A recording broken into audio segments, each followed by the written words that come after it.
আসসালামু আলাইকুম। বিবিসি আন্তর্জাতিক নিউজে আপনাকে স্বাগতম। ফের আবারও ভারত পাকিস্তান যুদ্ধের দামামা শুরু হয়ে গেছে। জানিয়ে দিব আমাদের হাতে থাকা সর্বশেষ গুরুত্বপূর্ণ আপডেট। আন্তর্জাতিক সংবাদ। ভারত শাসিত জম্মু কাশ্মীরে বন্দুক যুদ্ধ, নিহত ৩, পাল্টাপাল্টি বাগযুদ্ধ শুরু, ভয়াবহ হুঙ্কার। এবার বোধহয় যুদ্ধ বাদলে শেষ রক্ষা হবে না। ভারতের কট্টরপন্থী নরেন্দ্র মোদী সরকারের লজ্জা থাকলে যুদ্ধ বাঁধানোর চেষ্টা করবে না নরেন্দ্র মোদী সরকার। কথায় আছে কুত্তার লেজ সোজা হয় না, তো মোদীর জবানের অবস্থাও তেমন। শুধুই মিথ্যা আর গলার চাপাবাজি যদি না থাকতো এই ভারতের কট্টরপন্থী হিন্দুত্ববাদীদের, তাহলে এদের ধ্বংস ছিল অনিবার্য। দর্শক, এরা অন্যকে সন্ত্রাসী বলে। এরা নিজেরাই সন্ত্রাসের আখড়াখানা। এদের নিজেদের দেশেই সন্ত্রাসের আখড়াখানা এরা তৈরি করে। এরা নিজেরাই সন্ত্রাসবাদী, কট্টরপন্থী। এদেরকে ধরে ধরে চরম ধোলাই দিতে হয়, তাহলেই এদের উচিত শিক্ষা হবে। দর্শক, এ বিষয়ে আপনার মতামত কি তা কমেন্ট বক্সে লিখে জানান।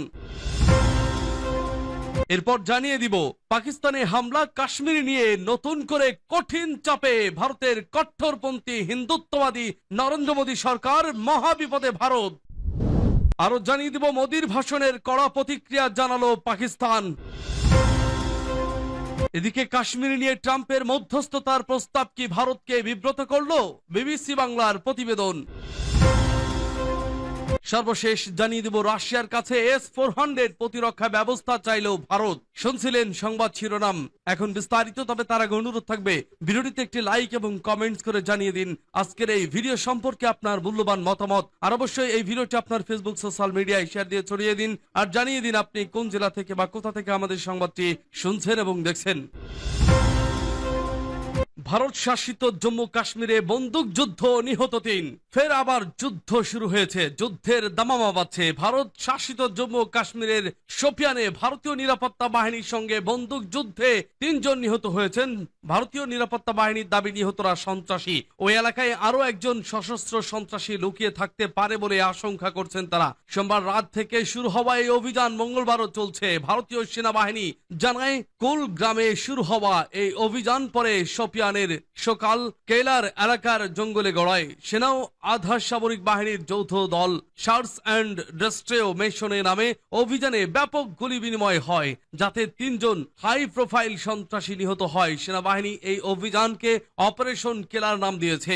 এক্স এ দেওয়া এক বিবৃতিতে ভারতীয় সেনাবাহিনী লিখেছে, 13 মে 2025 রাষ্ট্রীয় রাইফেলস ইউনিটের মধ্যে নির্দিষ্ট গোয়েন্দা তথ্যের ভিত্তিতে শোপিয়ানের সকাল কেলার এলাকায় অভিযান শুরু করে। সন্ত্রাসীরা গুলিবর্ষণ শুরু করলে তীব্র গুলি বিনিময় হয় এবং ৩ সন্ত্রাসী নিহত হয়। অভিযান এখনো চলছে, সূত্র এনডিটিভি। পাকিস্তানি হামলা, কাশ্মীর নিয়ে নতুন করে কঠিন চাপে ভারতের কট্টরপন্থী নরেন্দ্র মোদী সরকার। পাকিস্তানি হামলা চালিয়ে কাশ্মীর নিয়ে নতুন করে ভীষণ চাপে পড়েছে ভারত। ভারত পাকিস্তান হামলা, পাল্টা হামলা নিয়ে প্রথমে আমেরিকা বলেছিল এই যুদ্ধ নিয়ে তাদের মাথা ব্যথার কোনো কারণ নেই, কিন্তু হঠাৎ করেই নতুন ভূমিকায় অবতীর্ণ হন মার্কিন প্রেসিডেন্ট ডোনাল্ড ট্রাম্প। ভারত পাকিস্তানের মধ্যে মধ্যস্থতা করে যুদ্ধবিরতি করান তিনি। এরপরই কাশ্মীর ইস্যুতে নাটকীয় মোড় এনেছে ট্রাম্প। দীর্ঘদিন ধরে কাশ্মীর ইস্যুতে তৃতীয় পক্ষের মধ্যস্থতার প্রতি কঠোর বিরোধিতা করে আসছে ভারত। বিষয়টি যেন নীতিগতভাবে নিষিদ্ধ হয়ে আছে দিল্লির পররাষ্ট্রনীতিতে, কিন্তু হঠাৎ করেই সেই কৌশলে ফাটল ধরালেন ট্রাম্প। গত শনিবার সামাজিক যোগাযোগ মাধ্যমে এক ঘোষণায় তিনি জানান, আমেরিকার মধ্যস্থতায় 4 দিন ব্যাপী উত্তেজনার অবসান ঘটিয়ে যুদ্ধবিরতিতে সম্মত হয়েছে ভারত ও পাকিস্তান। পরবর্তী এক পোস্টে কাশ্মীর সংকট সমাধানে দুই দেশের সঙ্গে কাজ করার আগ্রহ প্রকাশ করেন তিনি। আর ট্রাম্পের এই প্রস্তাবে বড় বিপাকে পড়েছে নয়াদিল্লি, কারণ বহুদিন ধরেই ভারত কাশ্মীরকে নিজেদের অবিচ্ছেদ্য অংশ বলে দাবি করে আসছে এবং দ্বিপাক্ষিক নীতির বাইরে তৃতীয় কারো হস্তক্ষেপকে প্রত্যাখ্যান করে আসছে। ফলে ট্রাম্পের মধ্যস্থতার প্রস্তাব ভারতের ঐতিহাসিক অবস্থানের সঙ্গে সাংঘর্ষিক। ভারতের সাবেক পররাষ্ট্র সচিব শ্যাম শরণ বলেন, অবশ্যই ভারতীয় পক্ষ এই প্রস্তাবকে স্বাগত জানাবে না। এটি আমাদের বহু বছরের স্থায়ী অবস্থানের পরিপন্থী। অন্যদিকে ইসলামাবাদ ট্রাম্পের প্রস্তাবকে ইতিবাচকভাবে গ্রহণ করেছে। পাকিস্তানের পররাষ্ট্র মন্ত্রণালয় এক বিবৃতিতে জানায়, জম্মু কাশ্মীর সংকট সমাধানে প্রেসিডেন্ট ট্রাম্পের আগ্রহকে আমরা স্বাগত জানাই। এটি একটি দীর্ঘস্থায়ী সমস্যা যার প্রভাব দক্ষিণ এশিয়া ছাড়িয়ে বিশ্বব্যাপী ছড়িয়ে পড়তে পারে। উল্লেখ্য, কাশ্মীর সংকটের সূচনা 1947 সালে ভারত পাকিস্তান বিভক্তির পর থেকে এই দুটি দেশই কাশ্মীরকে নিজেদের অংশ বলে দাবি করে এবং একাধিকবার এবং এই ইস্যুতে সামরিক সংঘাতে জড়িয়েছে। সম্প্রতি ভারত নিয়ন্ত্রিত কাশ্মীরের পেহেলগাঁওয়ে এক সন্ত্রাসী হামলায় 26 জন নিহত হয়। এই ঘটনার পর নতুন করে এই ইস্যুতে উত্তেজনা চরমে পৌঁছেছে। ভারত এই হামলার জন্য একতরফাভাবে পাকিস্তানকে দায়ী করলেও পাকিস্তান তা জোরালোভাবে অস্বীকার করে আন্তর্জাতিক তদন্তের আহ্বান জানিয়েছে।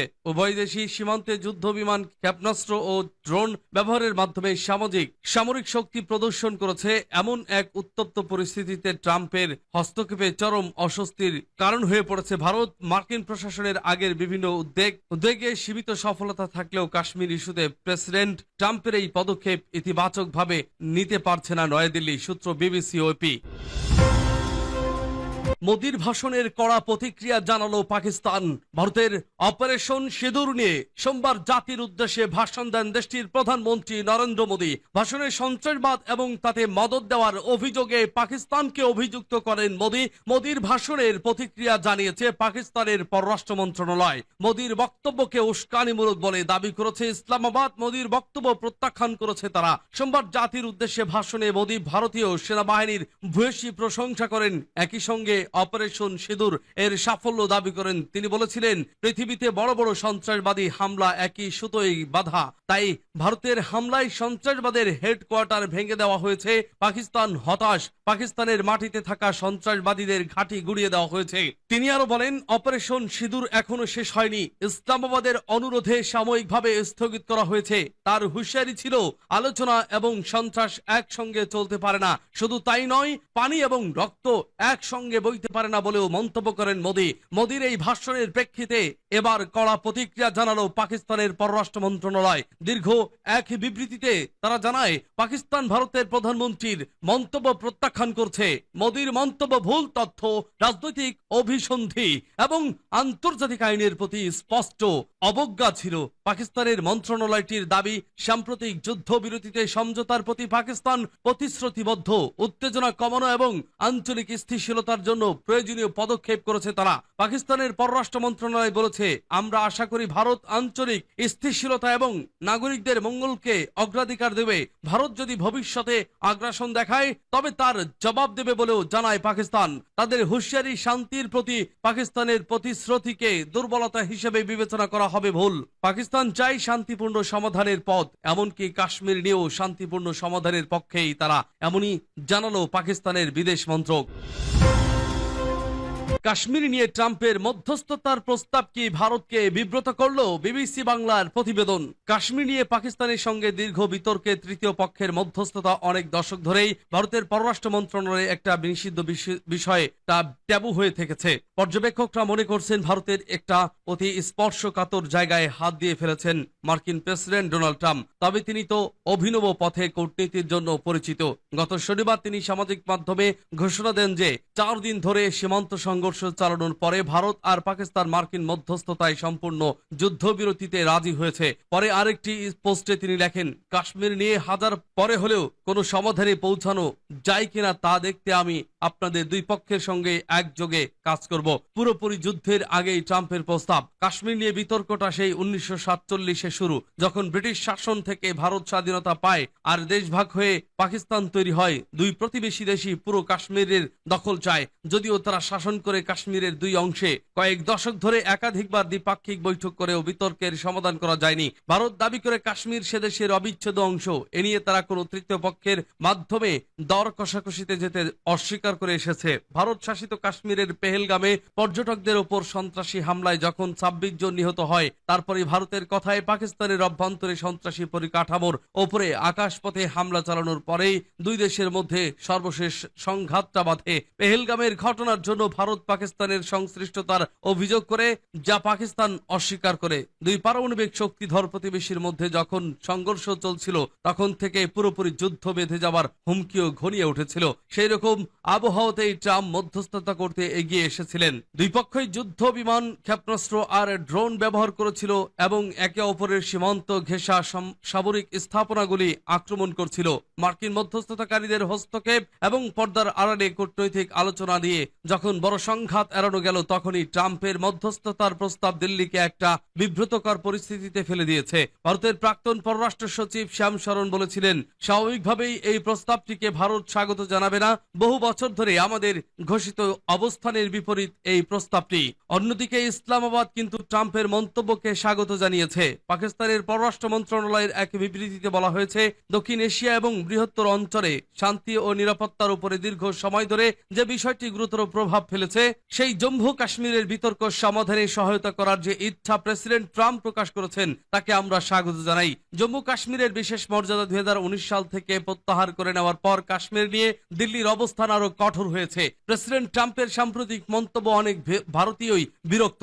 কাশ্মীর নিয়ে বিতর্কের আন্তর্জাতিকরণের প্রচেষ্টা হিসেবে দেখছেন তারা। প্রধান বিরোধী দল কংগ্রেস সরকারের কাছে ব্যাখ্যা চেয়েছে এবং ওয়াশিংটন ডিসি থেকে যুদ্ধবিরতির প্রথম ঘোষণা করার ব্যাপারে একটি সর্বদলীয় বৈঠকের ডাকার কথা বলছে তারা। কংগ্রেসের মুখপাত্র জয়রাম রমেশের প্রশ্ন, আমরা কি তৃতীয় পক্ষের মধ্যস্থতার পথ খুলে দিয়েছি? ভারতের জাতীয় কংগ্রেস জানতে চায় যে ভারত ও পাকিস্তানের মধ্যে কূটনৈতিক আলোচনা আবারও চালু হচ্ছে কিনা। যুদ্ধবিরতির ঘোষণা দিয়ে মার্কিন পররাষ্ট্রমন্ত্রী মার্কো রুবিও এক বিবৃতিতে আরো বলেছেন, নিরপেক্ষ কোনো জায়গায় নানা ইস্যু নিয়ে আলোচনা শুরু করতে দুটি দেশই রাজি হয়েছে। ভারতীয়রা এই মন্তব্য দেখে বিস্মিত হয়েছেন।